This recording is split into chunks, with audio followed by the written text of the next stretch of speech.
Well, hello and greetings from the Great Marsh in Ipswich, Massachusetts. I'm Rebecca Pugh, and the minister at the Congregational Church in Ipswich, and I greet you from all of the members of that church and friends. And also, I greet you on behalf of Dr. Anita Kupris and her Labyrinth Choir. Anita's choir is a Massachusetts-based internationally traveling choir which sings in English, Latin, Italian, Urdu, Estonian, Latvian, Spanish, Hebrew, and French. Thank you from the First Church in Ipswich, and thank you, Labyrinth Choir, for your beautiful music. I have a message for you this month as we think about Indigenous Peoples Day, about Leonard Pelletier. And Leonard is a political prisoner in the Coleman prison in Coleman, Florida, and he's Chippewa and French.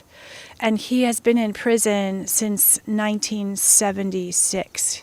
And he became our friend at the church this year when we realized people in prison are in even more danger than people in other parts of this COVID pandemic, because in prison you don't have anywhere to go and the germs spread much more frequently than they even do in other places. And so we became pen pals with Leonard, members of the church. We started writing to him as well as writing letters to other members of the church who were in prison. And he became part of our regular correspondence. The House of Peace asked us to reach out to him and be his friend. And we reached out to see if he would be okay. And we reached out to tell him we were thinking of him and we hoped he would be okay. And what we didn't expect is that he wrote us back such beautiful letters, such prolific, exquisite, glorious letters, and we've come to know him. We've come to care deeply for him and keep him in our weekly prayers and my daily prayers, and he became a part of the youth group's ministries too, because the youth group wrote to him, and then he wrote them back telling them what his life had been like when he was their age, and a little bit about how he ended up in prison, and a little bit about what his life had been like. So I'll tell you a little bit about that, and then I'll talk to you about why that's important for us as a church.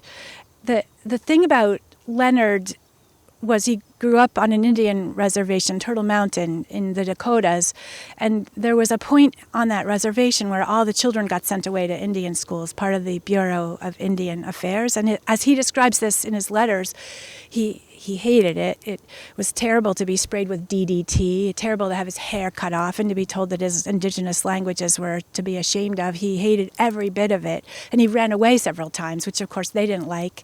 And so he was in conflict with them, which of course he was. And it was a terrible way to start his life, and to be away from his grandparents who he missed, and away from his reservation and his people. And it was just a really difficult childhood, a really painful kind of shame part of the American story, that children were taken from their grandparents, sent to Indian schools, told they couldn't speak their indigenous languages, told they were supposed to cut their hair, told they were supposed to forget where they came from. And Leonard couldn't forget. He didn't forget, and he stayed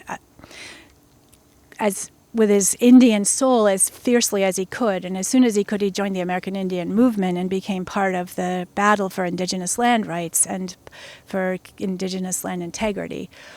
Well, if you fast forward that, then you find Leonard at the Pine Ridge Reservation in 1974, because he's been invited as part of the American Indian movement to try to defend that land's rights. And there's mineral mining getting started, pipelines being planned, and he's protesting.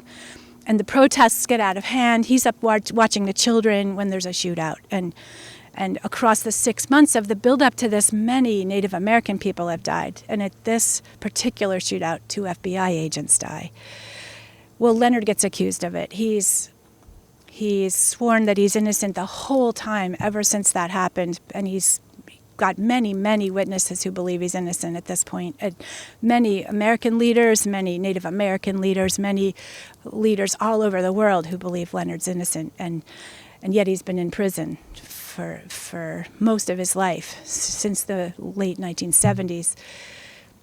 We began corresponding with him, and he began to be friends with the youth group, and they began to receive letters from him and to sit there to read them. And that's an image I really want to give you, even as I long for Leonard's freedom. I want to tell you what it's like to see a batch of Ipswich kids sitting reading letters from Leonard Pelletier from prison, because Leonard's beautiful writing is in cursive, because that's how he learned how to write. And the youth from this land now haven't learned how to read cursive. They can't read cursive. They can't read the letters of their elders, of their grandparents, of Leonard. But they want to. So they sit in my office like laboring over every letter, trying to remember what the cursive letter is that corresponds with the Roman letter that's not cursive. And they labor over it, and it takes them so long, and they're so grateful to get these letters from Leonard. And then he writes back to them, too, and asks them if they wouldn't mind typing, because he can't read their writing very well either, and mine especially, he can't read, so I've been typing. Leonard's in prison. He was accused in this shootout, unjustly, and he's been there for many, many decades, 45 years. And we talk about this as a church because Jesus, when he first got back from all of his travels, first got baptized, first was in the wilderness and came right back, the first thing he said was we should free the prisoners from their chains. It's in Luke chapter 4, verses 18 to 20, and he says, the Spirit of God's upon me to preach good news to the poor, to preach freedom for the captives. And that image of freedom for the captives, to me, to us, to the church, is about Leonard. He's a political prisoner. He's being held against the best intentions and the best instincts of so many ethical leaders all over the world. But the interesting thing is that for many here in America, we're not so focused on him. We're focused on political prisoners in China and other countries, But here, right in our very own land, is a person unjustly imprisoned, a Native American named Leonard, who is a poet, who is a painter, who is a great-grandfather, who longs to be free, and who works again and again in his life for the freedom of the people, and again and again for art and for his own great-grandchildren and the people on his reservation. He does all that he can.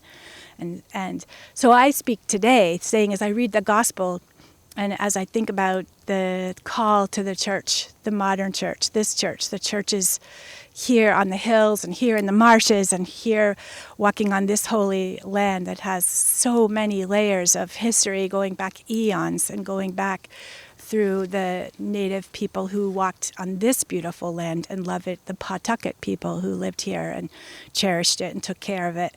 We have this calling to think deeply about who is in our prisons and how do we love this land and respect it and respect the original inhabitants.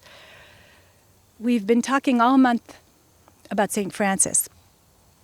And there's a story about St. Francis that he was in prison too, that he was sent off to be a part of the Crusades and hated it and rebelled against them, didn't like putting on his sword, didn't want to be part of the fight of the Christians against Muslims, and was horrified by it very early in his life before he ended up having his religious conversion experience. But there he was off at in the Crusades and miserable, and that he ended up in prison himself because he wasn't behaving himself, and he ended up his own kind of political prisoner being held for ransom. And by then he had alienated his parents so much, his wealthy parents of Assisi, that they didn't get him out of prison for a while. Either they didn't know, or I kind of have this hunch that they just thought he should learn a lesson, or I don't know what happened. But for some reason, Francis was in prison for a year during the Crusades and at about 1220 AD. And he got sick. And he made friends with the other prisoners, friends with the creatures in his prison, and friends with, his own soul, I think, and his own sickness. He had to stop very thoughtfully and think about what it means to be a prisoner and what it means to think about other prisoners. And he started, in the middle of all of that, to find himself drawn closer to holiness, closer to the poor, and closer to other prisoners, and began to speak about it. Make me an instrument of thy peace. Where there is hatred, let me sow love. He was so anxious to have his life change and transition and be about sowing love where there's hatred. And I like to think that St. Francis and Brother Leonard Pelletier are in a similar place in the prophecy to the world of calling us back to caring for each other, to freeing each other, to opening up the doors of the prisons and caring for each other's kind of easy walk on the land, and being careful, blessed, beloved stewards of the land and each other's hearts and bodies, which is what Francis picked up when he was able to be freed by his parents. And I long for that same freedom for Leonard. He doesn't have parents who can pay his way out, but he has us. And we can work for him. We can write for him. We can agitate for him. We can ask for his freedom. The curious thing that Leonard said this past week when he wrote to the youth group again was he said he felt the Spirit passing on our prayers. And it's so amazing to think about the Spirit passing on our prayers, because is it that the Spirit's kind of passing through the airwaves in the prayer life of the interchange between the church and Leonard, or is it the Spirit passing on our prayers, like handing them over? It's not clear exactly what he meant when he wrote that, and I like both models, if it's the Spirit passing through the prayers or the Spirit handing them over back and forth between the Coleman prison and the church in Ipswich. But I feel so clearly that Leonard's deep spirit and love and grace and patience and longing for freedom is something that we must attend to now. We must believe in now. We must work for Leonard's freedom now. He tells a story in his autobiography about a time when a pigeon came and landed on his windowsill.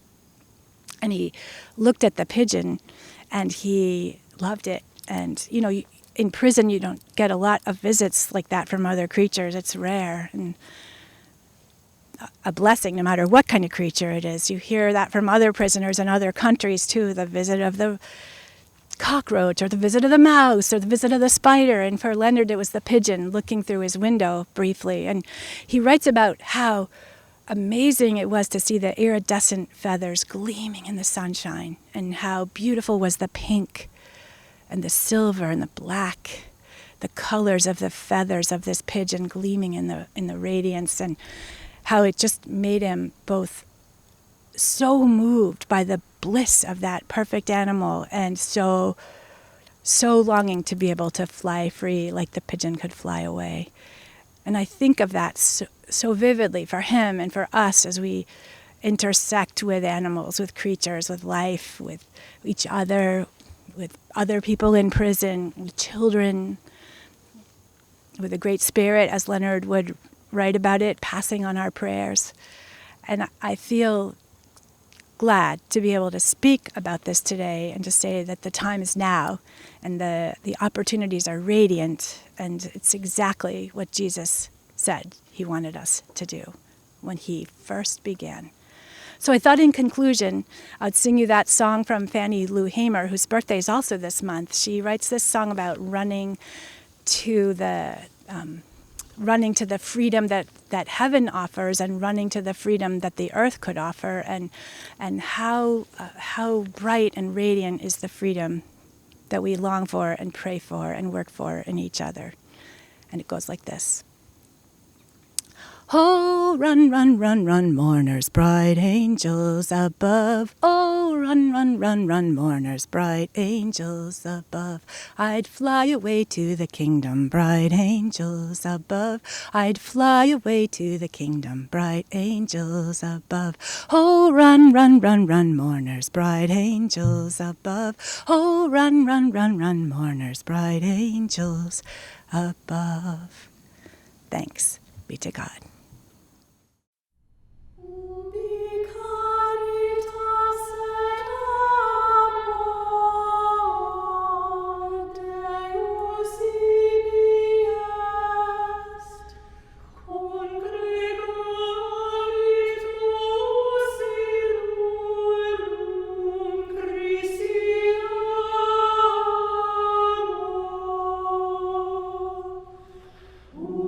Vicari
Beloved, may the peace of the winding road be under your feet. The peace of the shining stars be over your heads. The peace of the warm wind be always at your backs.